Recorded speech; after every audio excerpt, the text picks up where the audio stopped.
오늘 우리 예배하기 위해서 모였습니다. 그러나 우리는 예배에 대해서 살펴봤듯 공동 예배를 위해서 참석했을 뿐이지 우리가 생활 속에서 하나님 앞에 영적 산제사로 드리는 예배는 계속적으로 드려왔던 것입니다.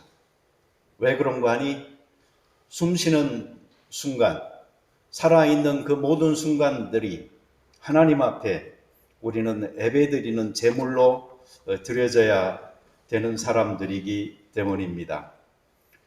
로마서 12장을 설교하면서 첫 주제로 예배에 대하여, 두 번째 주제로 은사에 대하여 설교한 지가 꽤 됐습니다.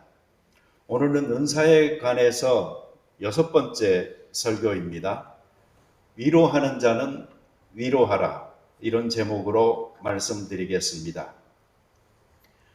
이 위로하는 은사에 대해서 말씀을 드리려고 하면은 저에게 제일 먼저 생각나는 것은 이 위로에 대한 오해를 바로 잡아야 되겠다 하는 생각입니다. 한국말로 이 위로라고 번역을 해놓고 나니까 생긴 오해가 있습니다.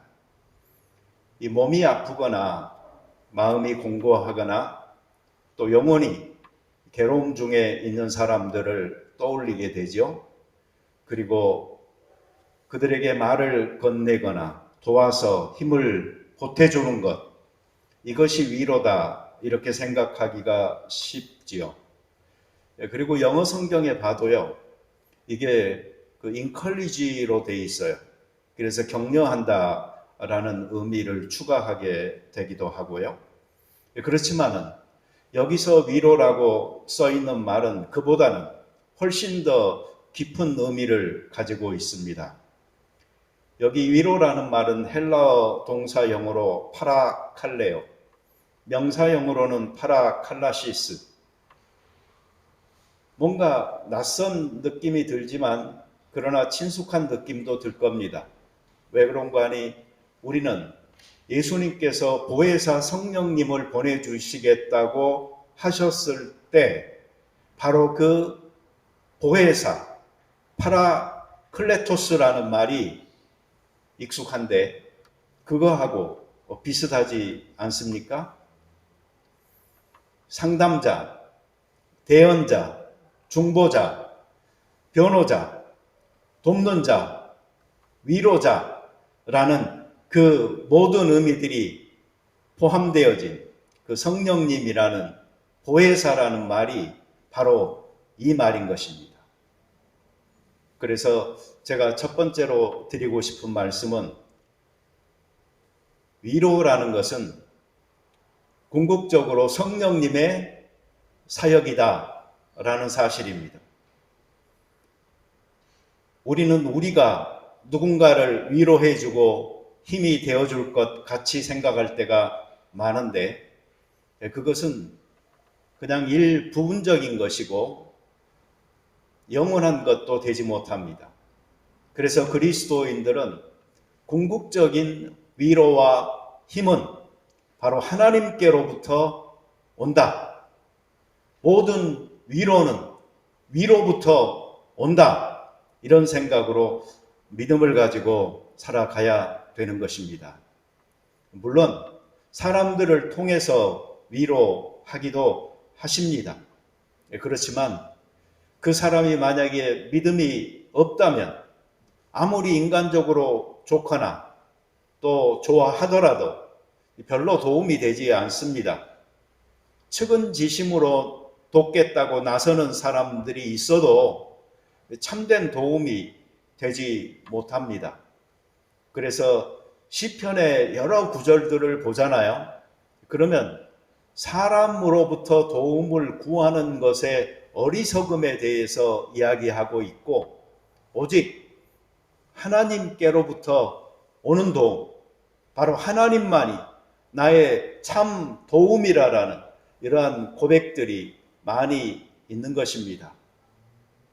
우리들도 믿음의 주요 온전케 하시는 분 그 예수 그리스도로부터 오는 위로와 힘, 능력으로 살아야 되겠다 하는 이런 마음으로 신앙생활을 해야 되는 것입니다. 작은 예수로 우리가 삶을 살아가야 되듯이 작은 성령으로 우리가 삶을 살아가는 것도 많이 생각을 해야 합니다.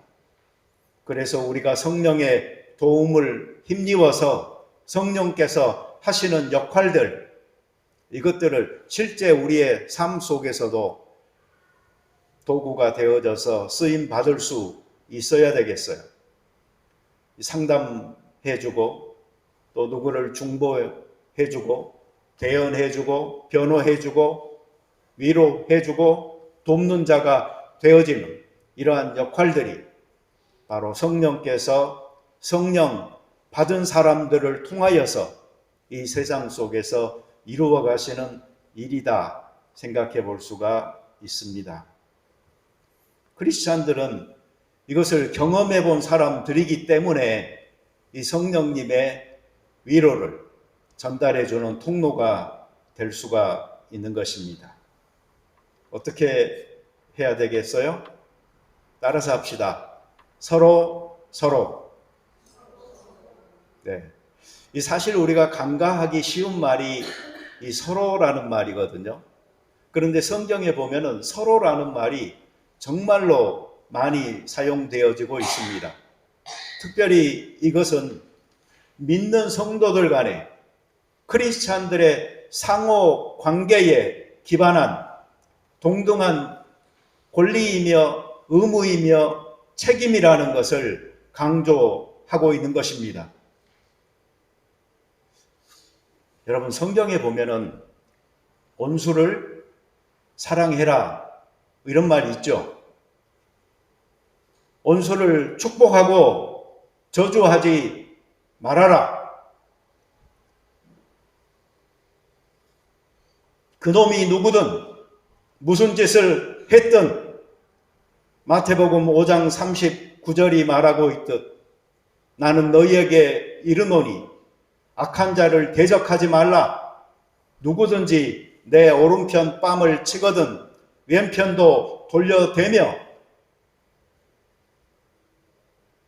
누구에게 그렇게 하라는 거죠? 악한 자에게, 원수에게 대적해 봐야 필요 없는 놈이니 오히려 너희들은 축복하고 저주하지 말아라. 이렇게까지 이야기를 했어요. 하지만 크리스찬들에게 주신 명령들을 한번 가만히 봐보세요. 거기에서는 아주 강력하게 이 서로를 기반으로 주는 명령들이 있습니다. 서로 사랑해라, 서로 용납해라, 서로 세우라, 서로 받으라, 서로 순종하라, 뭐 등등의 이러한 말들은 어느 한쪽이 일방적으로 당하면서도 그렇게 하라라는 말은 아닌 것입니다. 왜 그럴까요? 악한 자, 원수는 어쩌다 만나는 환난과 핍박의 상황에서 당면하게 되는 상황이지만 크리스찬들끼리는 매일 만나고 함께 예배하면서 살아가야 되잖아요. 그런데 이러한 사람들에게 일방적으로 한쪽은 희생하고 한쪽은 참고 이것이 강요되는 환경 속에서 다른 사람들에게만 잘하라라고 성경은 이야기하고 있지 않다는 것입니다. 그래서 저는 교회에서 무조건 참으라고, 무조건 배려하라고, 무조건 눈 감아 주고 덮으라고 이런 방식으로 살라고 말하지 않습니다. 이것은 성숙한 공동체를 향해서 함께 자라갑시다라는 것이 아니고 그냥 유치 찬란하게 우리 잡탕으로 만족합시다 라는 정도의 태도인 것입니다. 두 번째 제가 말씀드리고 싶은 것은 이 말은 단순하게 위로라는 말로 끝나지 않습니다. 또 다른 말이 하나 있는데 그게 바로 권면이라는 말입니다. 몇 주 전에 제가 예언의 은사에 대해서 말씀드렸죠. 근데 그 예언의 은사가 두 가지치기를 하는데 그 하나가 바로 말씀에 대한 가르침인 것이고 또 하나는 권면입니다. 그래서 예언의 은사를 말씀으로 이해할 때에 그것은 두 가지 형태를 띠게 되는데 하나는 가르침의 은사의 형태로 나타나고 또 다른 하나는 권면의 형태로 나타나게 되는 것입니다. 그래서 가르치면서 권하는 것, 이것이 중요합니다. 알아듣도록 타이르고 권하고 격려해서 힘쓰게 할 수가 있어야 되는 것이죠. 즉 알려주고 그 가르침을 따라서 살아갈 수 있도록 만들어 주는 것, 그것까지가 포함되어져 있는 것이 바로 예언의 말씀을 전하는 자들의 책임인 것입니다.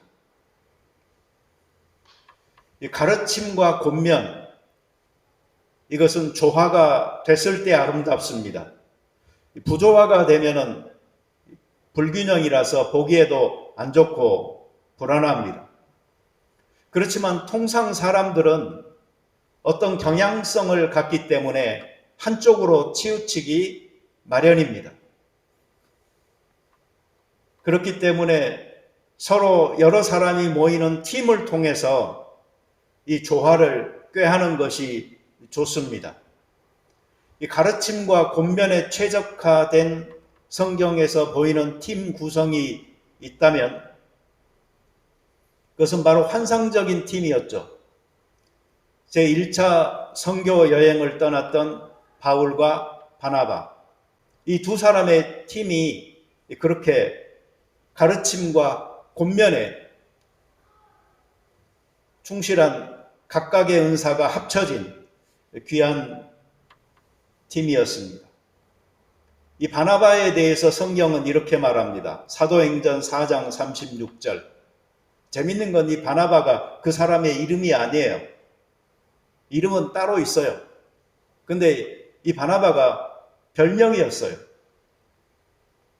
봐보세요. 구브로에서 난 레이족 사람이 있으니 이름은 요셉이라. 이름은 요셉이었어요. 그런데 사도들이 그를 일컬어 바나바라 하니, 이 바나바는 번역하면 위로의 아들이라 이렇게 이야기하고 있습니다. 개역 성경에서는 이것을 권위자라고 표현을 합니다. 다시 말하면 권면하고 위로하는 자다라는 뜻입니다. 어찌나 이 권면하고 위로하는 일을 잘하는지 그게 바로 그 사람의 이름이 되어버렸던 것입니다. 그래서 이 어떤 교회들은 보잖아요. 그러면 초신자들을 위해서 특별히 돌보고 관리하고 하는 그 팀이 있는데 그 팀을 이 바나바 사역팀이라고도 말을 해요. 왜냐하면 바로 이 권면하고 위로하고 돌보아 주는 그런 데 특화된 팀이다라는 뜻이죠. 이 한국 교회에 있는 특별한 직분 하나가 있습니다. 권사님이죠. 바로 이 구절에 근거하고 있는 것입니다. 바나바가 바로 온조 권사님, 파라카론입니다. 이 바나바에 대해서 정리한 성경 사전의 내용들을 가져와서 읽으면 이렇게 됩니다. 그는 성품이 온유하고 재능이 다양했습니다. 성령을 받고 자신의 토지를 팔아서 사도들에게 바쳐 구제 사업에 쓰게 했습니다. 사울이 회개한 후 예루살렘으로 가서 교우들을 만나고자 했지만 모두 그를 핍박자로 알고 두려워 만나지 않을 때에 바나바가 데리고 가서 잘 소개했습니다. 5년 후에 예루살렘 교회는 안디옥 교회가 왕성한다는 소식을 듣고 바나바를 시찰차 파송했습니다. 바나바는 다소로 가서 바울을 데리고 안디옥에 같이 와서 전도하면서 부흥을 일으켰습니다. 주후 45년 바울과 함께 안디옥 교회에서 헌금을 가지고 예루살렘에 갔다가 오는 길에 생질 마가를 데리고 왔습니다. 바울과 함께 이방인 선교사로 피택되어 소아시아 선교 여행을 하였습니다. 수리아 여러 지역에서 할례에 관한 질문이 많아서 이 질문을 묻기 위하여 바울과 함께 예루살렘 교회를 다녀왔습니다. 이 바울과 바나바는 좋은 팀이었습니다. 바울은 앞서서 나가는 추진형이라고 한다면 바나바는 뒤에서 수습하는 형이었습니다. 남자 같고 여자 같다고 할까요? 이러한 차이가 있었지만 두 사람은 각자의 역할을 훌륭하게 해냈던 것입니다. 이 만남이 조화롭게 된다면 정말 강력해집니다. 여기에서 시너지 효과라는 것이 나타납니다. 서로의 결점을 보완하여서 좋은 결과를 만들어 내는 것이죠. 여러분, 이런 말이 있습니다. 목사가 목회에 성공하려면 여자 3명을 잘 만나야 한다. 그래야 목회가 잘 되고 즐겁다. 첫째, 와이프인 사모를 잘 만나야 한다.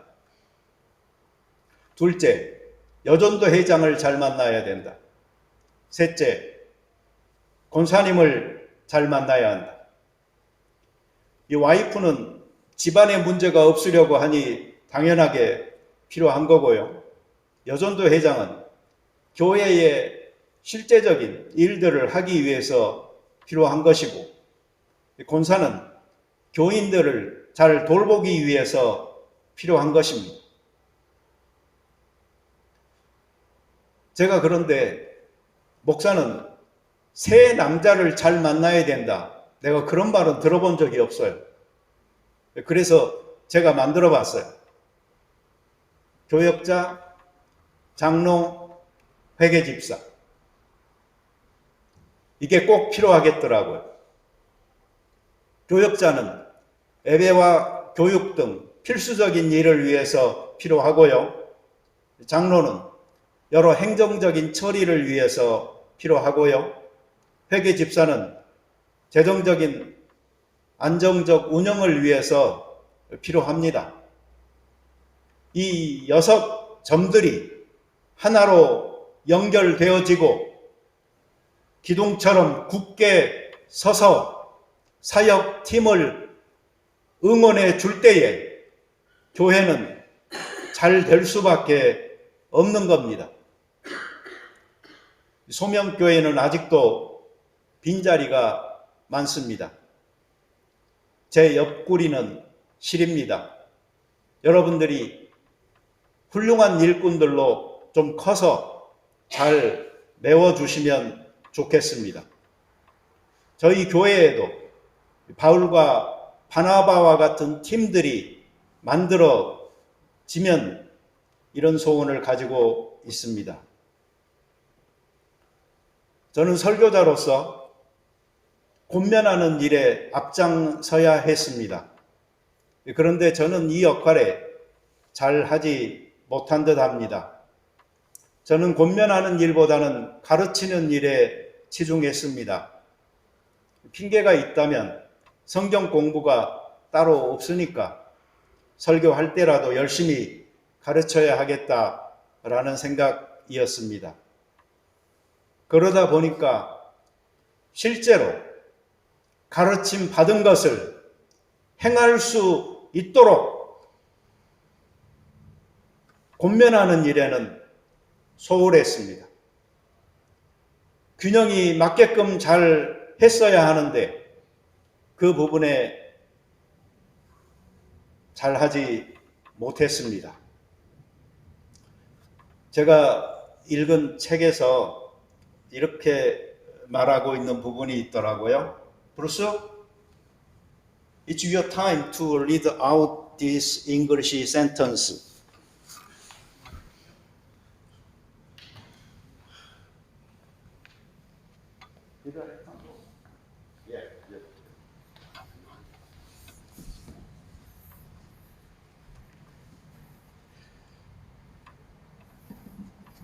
내가 한 줄이면 읽으려고 그랬는데 꽤 길어요. Which line? On English. Those who are taught but not exhorted become fat sheep, that only take in and never leave the Christian life.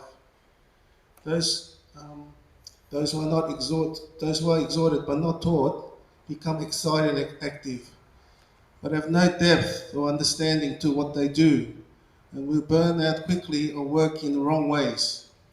Okay, thank you. You understood it perfectly, but we are not. So that's why you need me. 예, 번역은 이 부분입니다. 가르침을 받지만 권함을 받지 않은 사람은 크리스천의 삶을 전혀 살지 않고 취하기만 하는 똥양이 됩니다. 이 똥양이 뭔지 아시죠? 뚱뚱한 양, 살찐 양.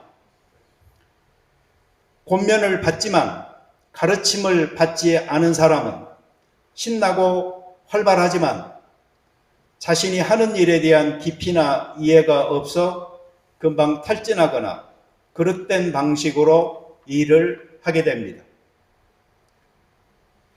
가르침과 권면이 두 날개처럼 같이 되어져야 되는데 행하도록 하는 이 권면이 부족했을 때 일어나는 현상이 뭐냐면 머리만 커가고 실천은 없는, 그래서 fat sheep이 되어지는 일이 생긴다라고 말하는 것입니다.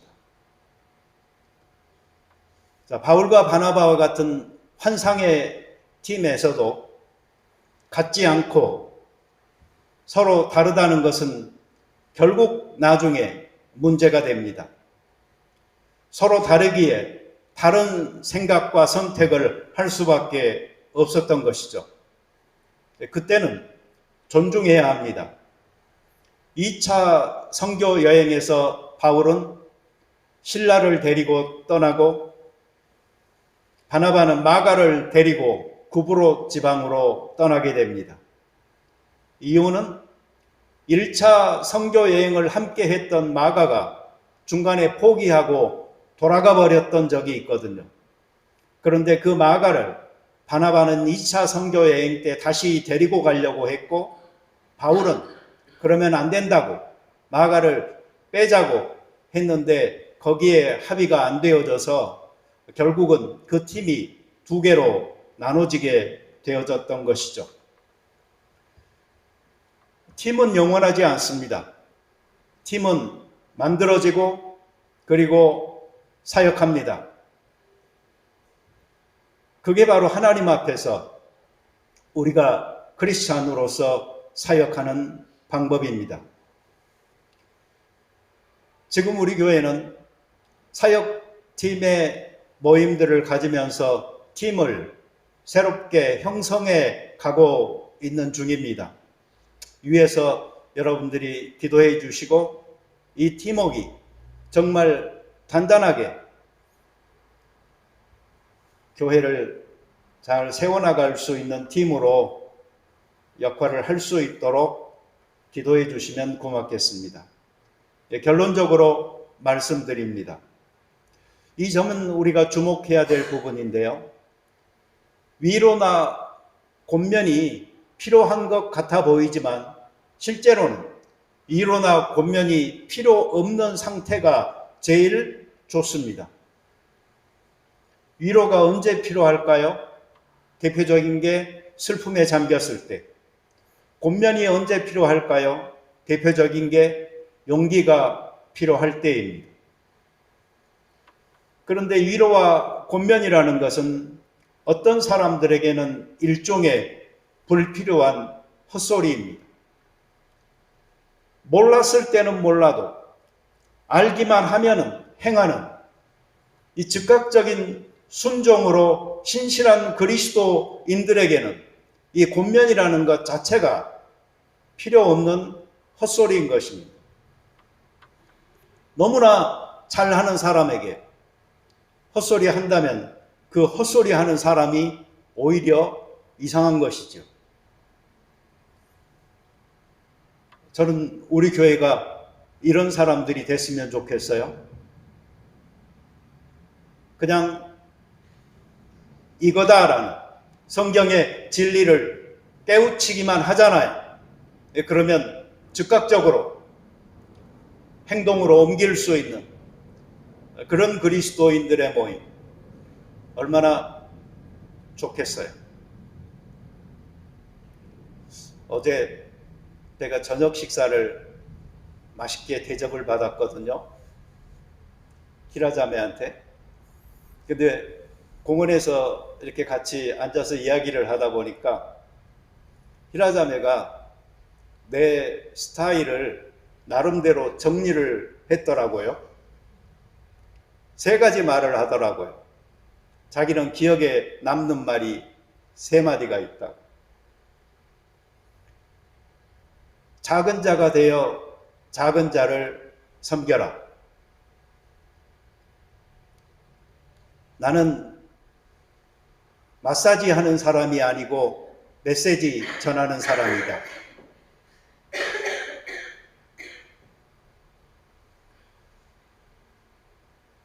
순종하지 않으면 잡종이다. 세상에 그런 말을요, 마치 애우고 있었던 사람처럼 그냥 쏟아내는 거예요.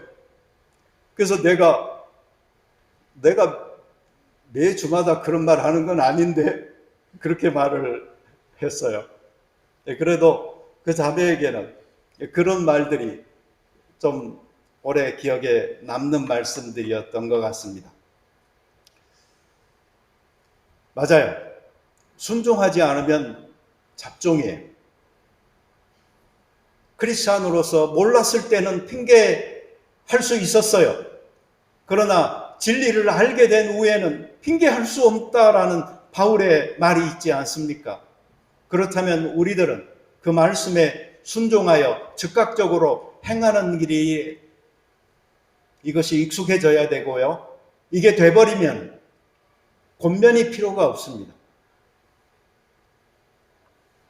그런데 알면서도 사실은 행하지 못하는 사람도 있고 또 의지는 있지만 할 수 없는 형편에 처한 사람들도 있으니까 권면이 필요한 것입니다.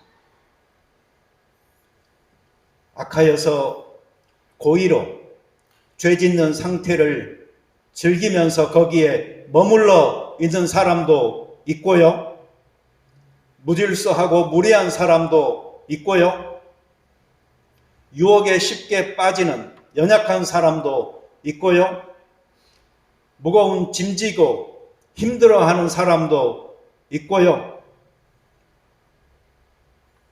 또 우울증에 걸린 사람도 있고요. 실제로 우리 주변에 여러 환경이 그러하니 우리 서로 권면하도록 합시다. 예수님께서 여러분 왜 기도하셨는지 아세요? 2가지만 말씀을 드리면, 첫째로는 하나님의 뜻을 구하기 위해서였습니다. 자신의 뜻을 관철시키기 위해서가 아니었습니다. 또 하나를 말씀드리면요, 하나님의 위로를 받기 위해서였습니다. 하나님 아들 되신 그분께서 사람들 사이에서 살면서 얼마나 위로받을 일들이 많으셨겠어요. 그래서 그분은 기도하시면서 감당할 수 있는 선까지 감당하셨던 것입니다. 오늘 우리가 위로하는 사람들, 권면하는 사람들로서 역할을 다하고자 할 때에 바로 예수님처럼 하나님의 뜻을 찾고 또 하나님으로부터 오는 위로를 경험하면서 그 사역을 감당해 나간다면 하나님께서는 좋은 결과들을 우리에게 주시리라고 믿습니다. 같이 기도드리겠습니다. 자비로운 주님 감사합니다. 이 세상 살면서 눈물 흘릴 일이 참으로 많고 낙담하여 절망 가운데 빠질 일이 얼마나 많은지 모르겠습니다. 이럴 때마다 누구 나 도와줄 사람 없습니까? 라고 주변을 보지만 각자의 일에 바쁘고 근본적으로 자신의 일 외에는 관심 두지 않는 이 세태 가운데서 외로움을 느낍니다. 그럴 적마다 우리가 모든 위로는 위로부터 임한다 하는 생각으로 하나님을 향하여 두 손 들고 무릎 꿇어 기도하게 하여 주시고 이 성령님의 위로하시고 상담하시고 권면하시고 변호하시는 도움을 힘입어 우리들 스스로가 일어나 힘을 얻을 수 있도록 하시고 또한 다른 사람들에게 이 사역의 손길들을 펼칠 수 있는 저희들 되게 하여 주옵소서. 예수님의 이름으로 기도드립니다. 아멘.